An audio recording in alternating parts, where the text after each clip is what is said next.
Welcome to the Child Care Director's Chair, the podcast for bold educators who are ready to lead, grow, and shake things up in early childhood education. Whether you are a teacher eyeing that lead role, a lead stepping into leadership, or a center owner dreaming big, this is your space to grow with purpose and leave your mark. Hosted by heart-centered leadership coach Erica Saccoccio, each episode brings you real talk, actionable tools, and a contagious laugh or two, all designed to help you step into your next level with confidence. So pour your coffee, pop in those earbuds, and take your seat, because your leadership journey starts right now in the Child Care Director's Chair. Hello, and welcome to the Child Care Director's Chair podcast. I'm your host, Erica Saccoccio. If this is your first time tuning in, you got to go back a few episodes, because this week we are running a series based off a lot of the foundation from the whole leadership framework. And if you're not familiar with that document, it is a wonderful document that was created by the McCormick Center for Early Childhood Leadership and the whole leadership framework. And today's message is one I want you to not just hear, but I want it to sit with you for a minute, because a full program does not guarantee financial stability. So we're going to slow this down and break it apart and make it actionable, because if you've ever felt like your program is full, but you're still financially stressed out, this episode will help you understand why. The first part I want to talk about what really is happening, right? What is the full picture behind the full classrooms? So let's expand what we mean when we say a program is full but struggling. Full enrollment does not equal financial stability. Full enrollment only means that your physical spaces are occupied. It does not tell you whether those seats are priced correctly, whether those seats cost more to operate than they actually generate, and whether your staffing model supports those seats, or whether your revenue is actually even covering the true cost.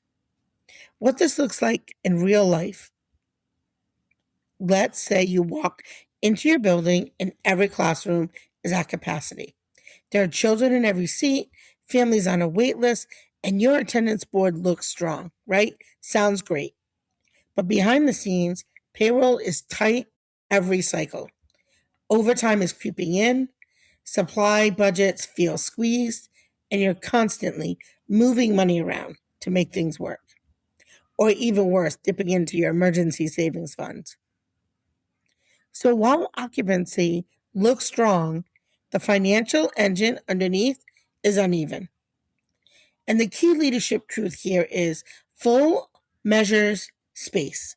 It does not measure stability. Classroom costs imbalance. Every classroom in your program operates differently financially. Your infant room often requires lower ratios, more specialized staffing, and higher caregiving intensity, more break coverage needs, and preschool rooms often require curriculum planning time, more structured staff scheduling, and transition support. Higher enrollment, but still high on staffing costs. And school-age rooms often fluctuate in attendance, requiring flexible staffing with seasonal revenue patterns. What is that looking like in real life? Well, you may think your program is balanced overall, but when you zoom in, one classroom may be underfunded, while another one may be barely breaking even, and one might be unintentionally carrying the program financially. And that could also be if you have multiple locations. You can have one location that is hitting all the benchmarks in terms of revenue coming in and keeping costs down, and you can have another one that is, I call, AKA the money pit. So instead of looking at your center like, oh, it's full, or as one financial unit, you must start seeing it as this: multiple mini businesses operating under one roof. Isn't that an easy way to look at it? Look at what your costs are for your infant room. Look at what you're charging. Are you making money? It really is that simple. And even if you run a nonprofit, you still need to make a profit to pay for all of your overhead. And when staffing is not aligned, With the revenue, that's a big problem. And this is where most of the programs right now are feeling pressure. Staffing is often built around ratios required by licensing, classroom coverage needs, staff availability, and emotional decisions like we need help in that room. Everybody has one of those. But really, is staffing built around the cost per child, revenue per classroom, efficiency per schedule, or labor percentage targets? So, what does this look like in real life? Well, you may have to take a look at the numbers.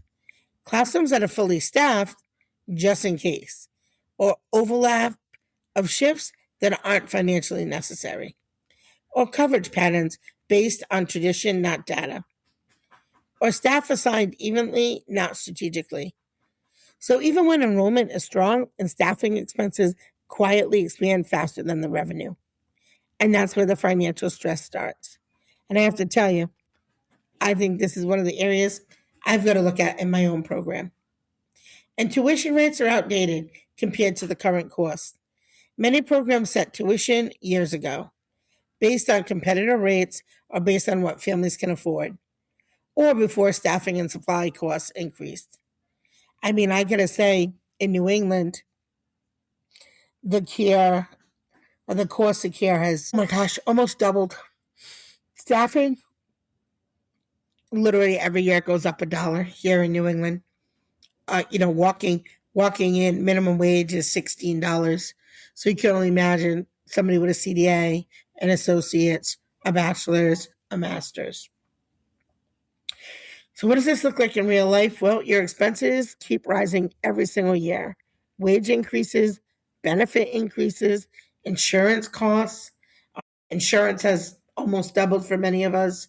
Food and supplies costs increase, but tuition often stays flat or increases so little, like minimally, or is adjusted without a full cost analysis.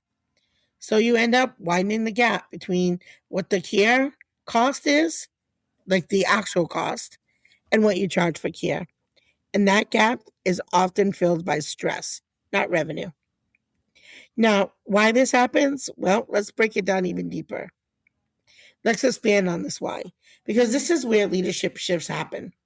Enrollment, staffing, and finances are treated as separate systems. Most directors are operating with the three disconnected systems. Enrollment, so you're tracking children and attendance and capacity. Your staffing, where you're tracking schedules and ratios, coverage and HR needs. And then your financial system, you're tracking totals of what your income versus what your expenses. And what that looks like in real life, well, you might enroll children without immediately seeing staffing impact, or adjusting staffing without seeing the financial impact, or reviewing finances without classroom level detail. So decisions happen in silos. And when systems are disconnected, leaders end up reacting instead of designing. And directors were trained in care, not financial interpretation. Early childhood leadership training is deeply rooted in child development, family engagement, safety and compliance, program quality, but really financial modeling or cost analysis or labor forecasting or revenue per classroom thinking. What this looks like in real life. So even experienced directors often say, I know something's off, but I can't see where. Or we're busy, so we should be okay, but we're really not. Or I don't understand why payroll keeps rising. This is not a knowledge gap or an effort gap. It is a visibility gap in systems thinking. So what are you going to do about it? Well, let's go deeper into action. Not surface level tasks, but leadership thinking shifts. Number one, build your truth snapshot. This is not just pulling numbers. This is building your leadership dashboard mindset. What I want you to gather is your total enrollment by classroom, your total monthly tuition revenue, your total payroll, and don't forget overtime and benefits, the number of classrooms and age groups. And the reason this matters is because this is the first time you're going to see your program as a system, not a feeling, not a schedule, not a wait list.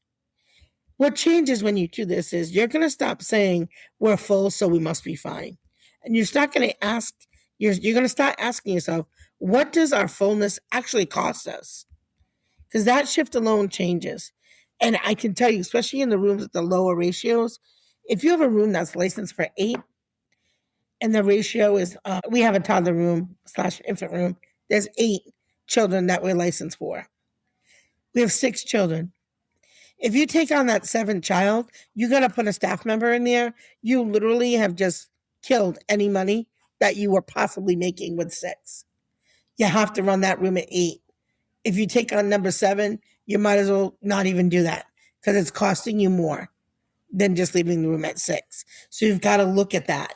You've got to break it down. The other thing I want to say is you got to identify any imbalance patterns.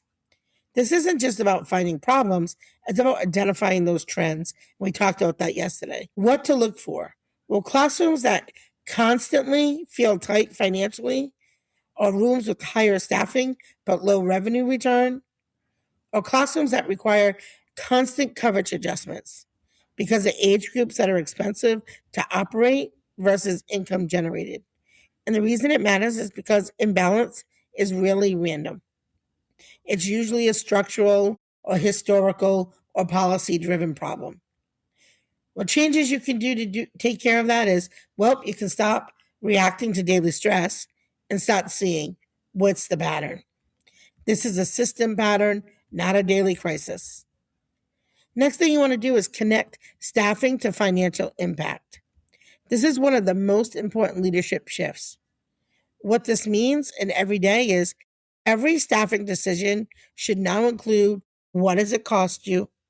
What is the coverage impact? What is the efficiency impact?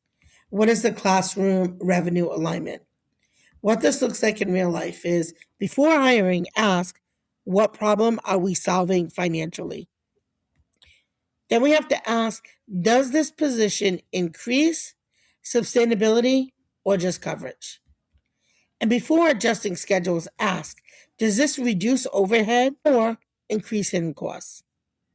Before adding coverage, ask, is this an operational necessity or an emotional response? And you know you have those emotional responses, right? One of the rooms had a bad day. We need to add a 3rd teacher in there. Well, maybe you don't. Why does this matter? Well, because staffing is absolutely, unequivocally your largest controllable expense in most programs. So if staffing is not aligned with the financial visibility, everything else becomes unstable. And I want to reframe enrollment thinking for a minute. This is an old mindset shift, old thinking. We need more kids to fix this. How about a new thinking? Do we need more children or better financial alignment with the children we already have? What this might look like in real life is sometimes the issue is not the enrollment. Sometimes it's your pricing structure. Sometimes it's your staffing design or your classroom distribution or your cost imbalance. And the reason it matters is because more enrollment without structure often increases your stress. It increases burnout on your staff. It increases staffing pressures. And it adds hidden costs most of the time. So growth without alignment is not growth. It is an expansion of instability. The next steps, what are you going to do next? We've identified the problems. We've come up with some systems. So let's make it very, very clear. Weekly financial leadership rhythm. Every week review. Enrollment changes, staffing changes, unexpected cost shifts. Because leadership without frequency becomes just reactionary. One classroom deep dive, just choose one classroom and analyze. What is it costing you for your staffing, for your revenue, for your schedule structure? Because clarity starts small before it scales. And then your leadership team alignment conversation. Ask, are we making decisions based on enrollment or financial alignment? Well, why? Because most teams are aligned emotionally, not structurally. We love that teacher. We don't want her to leave. So we give her a raise that we really truly can't afford. So then we try to figure out where else the money is going to come from. So build a visibility habit. Track it weekly. What changed, why it changed, what it cost, and what it improved. Because leadership is a pattern. It's recognition over time, not a one-time analysis. So let's bring it home, folks. A full program is not always the goal. A busy program is not the goal. A waitlisted program, not the goal. The goal is a financially aligned, structurally stable, sustainable program that supports both children and staff without constant pressure. And that only happens when you move from guessing to seeing, from reacting to understanding, from being full to being financially clear. That is administrative leadership. And that is how you stop surviving your program and start leading it with confidence. Now, lastly, before we wrap up, I do want to say a big thank you to our sponsors at Family. It is a wonderful childcare app that is there for you to help collect your tuition, communicate with families, work with your staffing. It just gives you so much clarity and will help you with those financial pieces as well. If you are looking for a group with other childcare directors and leaders who can help you talk through your challenges, then you should come join us at the Childcare Directors Chair podcast, Childcare Directors Chair website, and of course, our leadership program. We want to help you level up. So let's stay connected. And again, have a great day till we see you tomorrow. That's a wrap for this episode of the Child Care Director's Chair, where we believe leaders aren't born, they're grown. If something sparked for you today, share it, shout it out, or pass it along to the next bold changemaker in childcare. Don't forget to subscribe, leave a review, and stay connected with Erica Saccoccio for more real talk leadership tools and a whole lot of inspiration. Until next time, lead with heart, grow with fire, and always remember, the chair is yours. Now own it.